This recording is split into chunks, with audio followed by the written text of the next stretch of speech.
Mister M N Nambiar. M N என்பது mountain Nilgiri. அதாவது ஒரு சகாப்தம் எம்என் நம்பியார்.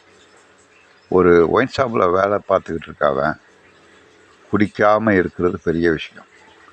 அதே போல் சினிமா துறையில் சேர்ந்து எல்லா படங்களிலும் வில்லனாக நடித்து, ஒரு படமோ 2 படமோ இருக்குது ஹீரோவாக நடித்து, எல்லா படங்களிலும் வில்லனாக நடித்து வாழ்க்கையில் எந்தவித வில்லன் தன்மையும் பண்ணாமல் வாழ்ந்தவர் ஒரு ஐயப்பன் கோயில் பக்தர், சபரிமலை பக்தர். அவர் அன்றைய காலத்தில் 10 லட்ச ரூபா டொனேஷன் கொடுத்து வருகிற தமிழ்நாட்டிலேருந்து பக்தர்களுக்கு ஒரு ரூம் ஒன்று ஆரம்பித்தார். Film actor M N Nambiar restaurant அப்படின்னு ஒரு ரூம் இருக்கும். தமிழர்கள் போனால் அங்கே தங்கி கொள்ளலாம். இப்போ நிறையா பேர் கட்டி கொடுத்துருக்காங்க, நிறையா பில்டிங் கட்டி கொடுத்துருக்காங்க. இருந்தாலும் அந்த காலத்தில் செய்த உதவி